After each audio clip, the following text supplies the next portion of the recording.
दोस्तों नमस्कार। दोस्तों मुहावरा तो यह है कि जब रोम जल रहा था तब नीरो बांसुरी बजा रहा था, और भारत का मौजूदा सच इससे कहीं भयानक है, क्योंकि देश की राजनीतिक सत्ता ही देश को बेचने निकल पड़े। और ऐसे वक्त में विरोध का कोई स्वर इस देश में किसी भी स्तर पर इसलिए सुनाई ना दे क्योंकि हर कोई या तो करप्ट है या अपनी परिस्थितियों में उलझा हुआ है।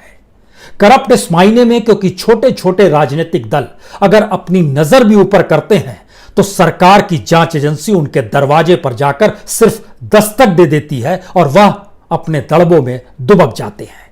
और कांग्रेस अपने ही चक्रव्यूह को खुद ही रचती है, उसी को सुलझाने की कोशिश करती है और वक्त जाहिर उसी में करती चली जाती है। विरोध के स्वर वहां से भी सुनाई नहीं देते हैं। बीते 5 दिनों का सच यह है कि राजस्थान की उलझन में कांग्रेस कभी सचिन पायलट को निकालना चाहती है, कभी मनाना चाहती है। राजस्थान के मुख्यमंत्री अपनी ही फिल्मी पटकथा लिखकर खुद को नायक करार देते हैं और नायक की उपलब्धियों को बताने से नहीं चूकते, और बाकी सभी को एक लाइन से कतार में खड़े कर खलनायक करार देते हैं। सभी कांग्रेसी हैं। जयपुर से लेकर दिल्ली तक फैसला क्या हो इसको लेकर इतनी उलझने हैं कि उन उलझनों का लाभ सीधे सीधे हर वक्त मौजूदा सत्ता को हमेशा मिलते रहा है, जिसके पास कोई विजन ही नहीं है, कोई पॉलिसी ही नहीं है। और खास तौर से अर्थव्यवस्था जिस समय इतनी डावाडोल है कि सरकारी खजाना खाली है। सरकार की इकोनॉमी अभी तक जिस टैक्स के पैसे से चलती थी उसकी स्थिति यह आ गई है कि डायरेक्ट टैक्स यानी इनकम टैक्स लगभग 30% कम हो गया है, जीएसटी लगभग 41% कम हो गया है। यानी जो टैक्स का पैसा तकरीबन 20 लाख करोड़ सरकार के पास आता था, और बीते 6 बरस से सच यही है। इस सरकार ने ऐसे कोई दूसरे माध्यम क्रिएट ही नहीं किए जहां से सरकार को रेवेन्यू मिल सके। तो बीते 5 दिनों में जब राजस्थान की उलझनों में पूरे देश का मीडिया उलझा हुआ था, कांग्रेस उलझी हुई थी, इसी दौर में इस देश के प्रधानमंत्री लगातार नीति आयोग के साथ बैठक कर रहे थे, फाइनेंस मिनिस्ट्री के अधिकारियों के साथ बैठक कर रहे थे। और इस देश के भीतर में जो दीपम है, जिसका काम है कि इस बात का पता लगाना कि कौन से पीएसयूज को बेचा जा सकता है, कहां पर कितने स्टेक्स बेचे जा सकते हैं, यानी department of investment and public asset management, Deepam का काम यही है। और आपको जानकर हैरत होगी, जिन सेक्टर्स को, स्ट्रेटेजिक सेक्टर्स को, जिनको अब वहां के स्टेक्स बेचने की बात हो रही है, वह सेक्टर्स बैंकिंग के हैं, पेट्रोलियम के हैं, एटॉमिक एनर्जी के हैं, डिफेंस के हैं, स्पेस के हैं, पोर्ट्स के हैं। यानी अभी तक आपने ये जाना समझा था कि इस देश के भीतर में जो अलग अलग जगहों पर बिक्री हुई है प्राइवेट सेक्टर में, उसमें माइंस दिए गए, उसमें रेलवे देने की बात हो गई, उसमें पोर्ट्स दे दिए गए, उसमें एयरपोर्ट्स दे दिए गए, उसमें सड़क बनाने का जिम्मा दिया गया, रेलवे ट्रैक बनाने का जिम्मा दिया गया, उसमें संचार व्यवस्था दी गई। लेकिन ये एक अपने तरीके की है कि हर सेक्टर में इसलिए बेचने की स्थितियों को डेवलप कीजिए जिससे कि पैसा आ सके, क्योंकि सरकार ने तो कुछ क्रिएट किया नहीं है। और बीते 6 बरस का सच यह है कि सिर्फ इस देश की कमाई जो अलग से हुई है वो डिसइन्वेस्टमेंट के नाम पर हुई है, और बरस दर बरस डिसइन्वेस्टमेंट बीते 2014 के बाद से लगातार बढ़ते गया है। यानी 2014-15 में 24,345 करोड़ का डिसइन्वेस्टमेंट था, जो बढ़कर 2017-18 में 1 लाख करोड़ को पार कर गया। इस बार के बजट में लगभग 2 लाख करोड़ से ज्यादा का डिसइन्वेस्टमेंट का बजट रखा गया है, क्योंकि पिछले साल बिक्री नहीं हुई, अर्थव्यवस्था डामाडोल थी, किसी प्राइवेट सेक्टर के पास पैसा नहीं था। और ऐसे वक्त में इस देश की इकोनॉमी को लेकर कोई विजन नहीं, और देश की ही संपत्ति को बेचकर सरकार के पास किसी तरीके से पैसा आ जाए जिससे वो सरकार चला सके, कर्मचारियों को पैसा दे सके, पेंशन धारकों को पैसा दिया जा सके, सरकार में उसी पैसे से अपनी रईसी को कंटिन्यू कर सके। देश की स्थिति ये आ गई है। क्योंकि जरा सिलसिलेवार तरीके समझिए, पिछले 5 दिनों के दौर में जो टैक्स रेवेन्यू के अलावे जो अलग रेवेन्यू कहां से आ सकता है, इसको लेकर नीति आयोग के अधिकारियों के साथ सरकार की बैठक होती है, सत्ता की बैठक होती है, फाइनेंस मिनिस्ट्री के साथ होती है, और उसमें कई बातें निकल कर आती हैं, जैसे मिश्रा धातु निगम है जिसको मिधानी कहते हैं, या जो Garden Reach Ship Builders and Engineering Limited है, इसके अलावे जो एग्रीकल्चर का जो पूरा सेक्टर है या केमिकल का सेक्टर है, वहां पर भी या उसके जुड़ी हुई अन्य कंपनियों से भी पैसे की उगाही कैसे हो और सरकार के पास पैसा आ जाए, सिर्फ यही काम हो रहा है। और ये पूरी सरकार उस नौकरशाही पर आकर टिक गई है, जिस नौकरशाही को अभी तक उसने अपनी उंगलियों पर नचाया, और उसने तमाम अपने लोगों की भर्ती कर दी। यानी जो लायक नौकरशाह थे, चाहे वह इस देश के इकोनॉमिक एडवाइजर ही क्यों ना रहे हों, दो इकोनॉमिक एडवाइजर को बाहर का रास्ता दिखा दिया गया। रिजर्व बैंक में जिसने विरोध किया, उर्जित पटेल ने विरोध किया, रघुराम राजन ने किया, बाहर का रास्ता दिखा दिया गया। और अपने ही लोगों से अब यह बात कही जा रही है कि अब बेचना है, पैसा चाहिए, और दूसरी तरफ तो कोई आवाज उठेगी नहीं। विपक्ष अपनी वजहों से उलझा हुआ है, उसके सामने इस दृष्टि का सामना आ नहीं रहा है कि देश अगर बिकते चला जाएगा तो आने वाले वक्त में भारत कर्ज में दबा हुआ होगा, और कर्ज में दबने की स्थिति भारत की लगातार बड़ी तेजी से बढ़ रही है। और इस देश में कंगाली की स्थिति यह आ जाएगी कि अभी तक तो हम लोग सिर्फ ये जानते हैं कि सरकार ने कोई इंफ्रास्ट्रक्चर इस हद तक खड़ा नहीं किया कि मौजूदा वक्त में जब छात्रों की परीक्षा का सवाल आया तो पहले राउंड में सरकार ने कहा कि स्कूलों को तो हमने क्वारंटाइन सेंटर बना दिया है। दूसरी स्थिति आई कि ऑनलाइन लिया जाए, तब पता चला कि ऑनलाइन नहीं ले सकते हैं क्योंकि हमारे पास ऑनलाइन के लिए भी इंफ्रास्ट्रक्चर नहीं है।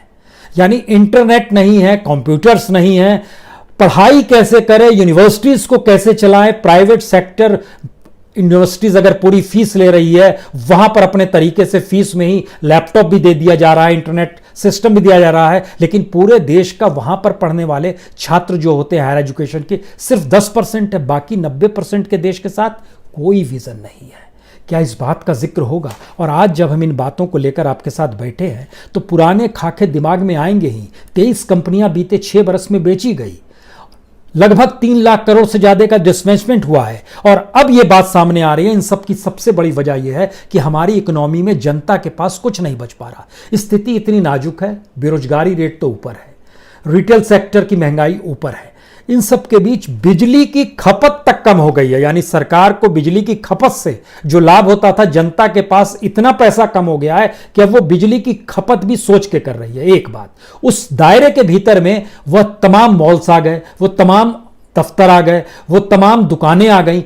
कोई दुकान कैसे खोले? शाम के बाद कोई नहीं खोलता है, लाइट कोई नहीं जलाता है, ग्राहक आता है तो ही एसी पंखा चलाता है, नहीं तो नहीं चलाता है। पैसे देने पड़ेंगे, किराए का पैसा नहीं बच रहा है। यह स्थिति इस देश की इकोनॉमी की है और सरकार के पास पैसा नहीं है। सरकार को पैसा हर हाल में चाहिए। वो बार बार कह रही है हाँ एडमिनिस्ट्रेटिव कॉस्ट तो ज़्यादा, उसको कम किया जाए, प्राइवेटाइज कीजिए, मर्जर कीजिए, किसी भी तरीके से होल्डिंग कंपनियों उसके ऊपर अपना दबाव बनाइए और अपने तरीके से चीज़ों की उगाही कीजिए, क्योंकि अन्यथा चीज़ें बचेंगी नहीं। लेकिन इन सब के बीच भी इस देश की स्थिति क्या है, इसको अगर सिलसिलेवार तरीके से सिर्फ इस समय समझिए कि जनता की हालत क्या है। अप्रैल और मई जून, यानी अप्रैल मई जून 3 महीने, इस 3 महीने के भीतर में जो गाड़ियों का सेल्स ग्रोथ था वो 75% नेगेटिव में है, -75%। इसमें सबसे बुरी हालत जो है वह 3 व्हीलर्स की है, 91% -91%।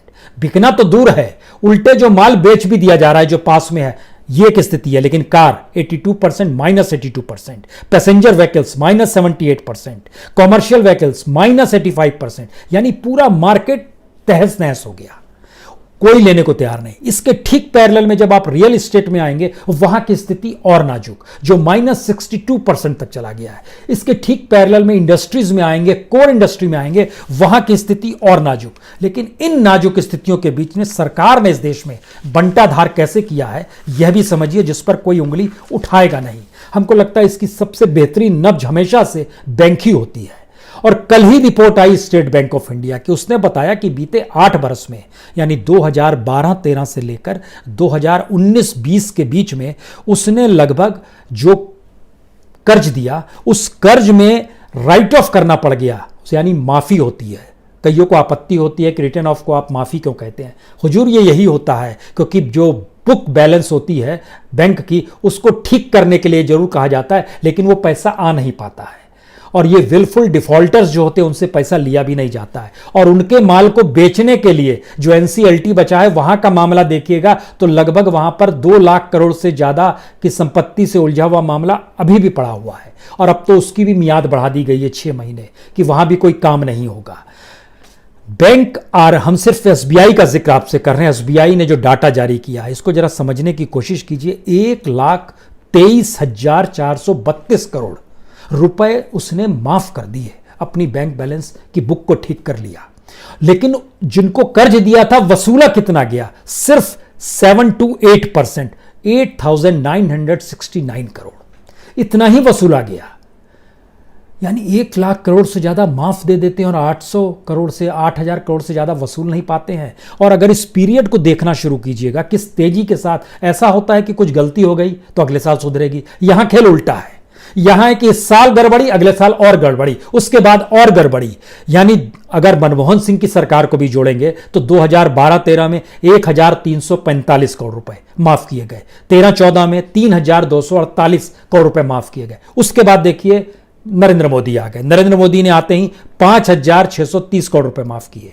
15-16 में 8,461 करोड़ रुपए सिर्फ एसबीआई का है, स्टेट बैंक ऑफ इंडिया का। 16-17 में 13,587 करोड़, 17-18 में 17,548 करोड़, 18-19 में 27,225 करोड़, बढ़ते जा रहा है। और 19 बीच में यानी पिछले साल 46,348 करोड़। और निकाल कितना पा रहे हैं? हर साल का जब एवरेज निकालिएगा तो वो 1,000 करोड़ भी उगाही कर नहीं पा रहे हैं। यानी किसी भी तरीके से रिकवरी नहीं हो पा रही है। और इस पीरियड में अगर सभी बैंकों को मिला दीजिएगा तो हमको लगता है, सिर्फ पिछले साल का आपको जानकारी देते हैं, पिछले साल 1,72,465 करोड़ रुपए माफ कर दिए गए बैंकों के जरिए।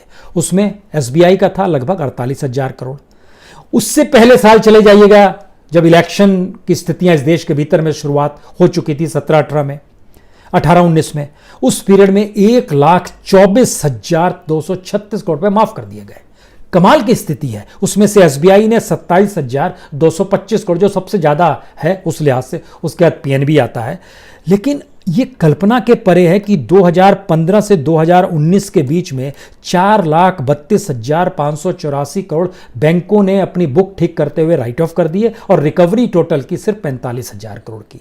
ये कौन सा क्लीन अप है और कौन सी परिस्थिति है? क्योंकि सरकार की कितनी नाजुक स्थिति है इसको इससे भी समझ लीजिए। जो कोल ब्लॉक्स सेल किए जा रहे हैं, तो कोल ब्लॉक में जो टेंडर डॉक्यूमेंट अगर आपको चाहिए तो उसको आपको लेने के लिए आपको पैसे देने होंगे 5 लाख रुपए। सरकार टेंडर के फॉर्म को बेचकर कमा रही है। यह स्थिति इस देश की आ गई है। यानी कोल ब्लॉक्स के टेंडर्स को बीते 12 दिनों में 36 टेंडर डॉक्यूमेंट्स बिके हैं और उस 36 टेंडर डॉक्यूमेंट के जरिए सरकार के खजाने में 1,80,00,000 रुपए आए हैं। सरकार इसी में खुश है। कमाल की स्थिति है। यह है हमारे देश की इकोनॉमी का अनूठा सच। यानी जिस वक्त समूची दुनिया में क्राइसिस है और समूची दुनिया की सारी कंपनियां दुनिया में कर्ज उठा रही है, और एक रिपोर्ट आई है दुनिया भर के कर्ज को लेकर, जो ग्लोबल कॉर्पोरेट डेब्ट है, जो कर्ज है, वो लगभग 2020 में 12% बढ़ जाएगा, जो पिछले साल 8% बढ़ा था। 12% बढ़ने का मतलब है ये तकरीबन 700 लाख करोड़ रुपए हो जाएगा, जो पिछले बार 624 लाख करोड़ था। यह स्थिति पूरी दुनिया की, और इसकी बड़ी वजह यह है कि पिछले बार तक तो विलय हो रहा था, मान लीजिए आपस में मर्जर हो रहा था, अधिग्रहण किया जा रहा था, डिविडेंड्स था, बाय बैंक था, फंडिंग थी, लेकिन इस बार प्रॉफिट ही नहीं है किसी के पास। पूरी दुनिया की स्थिति है। लेकिन पूरी दुनिया में कोई भी कंट्री अपने ही कंट्री के प्राइवेट सेक्टर को देश का माल नहीं सस्ते में बेच रही है। वह उन कंपनियों को बढ़ावा दे रही है जिससे उनके बिजनेस के जरिए उस देश को लाभ हो सके।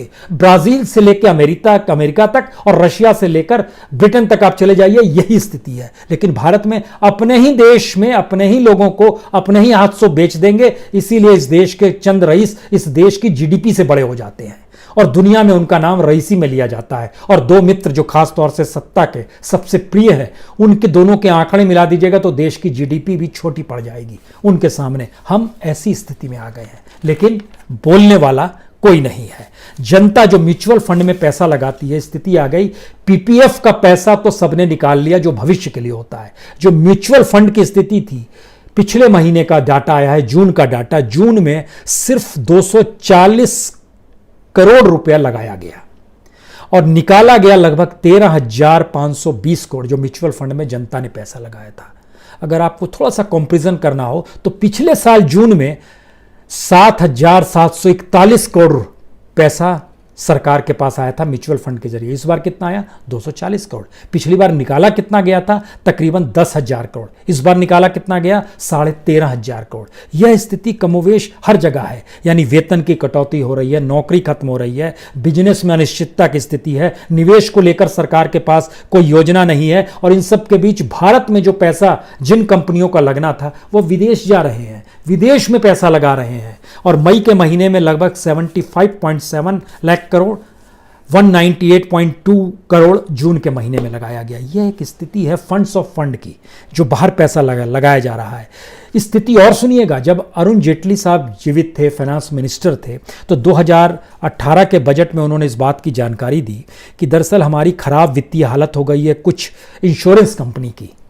ऑफिशियल है, डॉक्यूमेंटेड है। Orient insurance limited, national insurance को लिमिटेड, यूनाइटेड इंडिया इंश्योरेंस को लिमिटेड। ये भाषण में उन्होंने बताया कि मुश्किल है 2018-19 में इसको हम लोग कुछ मर्जर करेंगे, कुछ सेल करेंगे, कुछ इसी व्यवस्था करेंगे। स्थिति इतनी नाजुक हो गई कि इन तीनों को मर्जर भी करने की स्थिति में सरकार नहीं है, और सरकार ने कहा कि हम इसमें कुछ पैसा जुगाड़ करते हैं और इन तीनों को किसी तरह चलाए रखें। इन तीनों को चलाने का मतलब यह है कि जिससे ग्राहक बने रहें, जिससे ग्राहकों को पैसा लौटाया जा सके। यह है इन 3 कंपनियों के इंश्योरेंस का सच। और उसमें तकरीबन सरकार ने जारी किया आंकड़ा कि हम लगभग 12,450 करोड़ रुपए लगाएंगे, जिसमें से 3,475 करोड़ पिछले साल लगा चुके हैं। उसको भी जोड़ देते हैं इस बरस, जिससे कि जनता को लगे अरे बाप रे इतना पैसा लग रहा है। लेकिन 9,950 करोड़ लगाएंगे, वह भी किस्तों में लगाएंगे और मर्जर नहीं करेंगे। यानी 2 साल पहले जिन इंश्योरेंस कंपनियों की स्थिति नाजुक थी, ये लाइफ इंश्योरेंस से जुड़े हुए नहीं है, ये अलग अलग बाकी इंश्योरेंस से जुड़े हुए हैं, लेकिन ग्राहक तो इनके भी है। ग्राहक इंश्योरेंस से पैसा भी मांगेंगे, पैसा तक देने के लिए नहीं है इंश्योरेंस कंपनियों के पास। इन स्थितियों के बीच में हम किन बातों का जिक्र इस बात से आपको लिए चलते हैं, क्योंकि हमारे यहाँ जो इंडस्ट्रियल आउटपुट है वो देखिए कितना कम हो गया। सिर्फ पिछले साल और इस साल की तुलना कर लीजिए, तब आप समझ जाएंगे इस देश के भीतर में कोई भी इकोनॉमिक सोच नहीं है इस सरकार के पास, और ये देश कंगाल बने। उसके पैरेलल में सरकार चाहती है कि किसी भी तरीके से दोनों हाथ से इस देश को बेचकर पैसा बटोर ले। अप्रैल 2019 3.2% इंडस्ट्रियल आउटपुट था।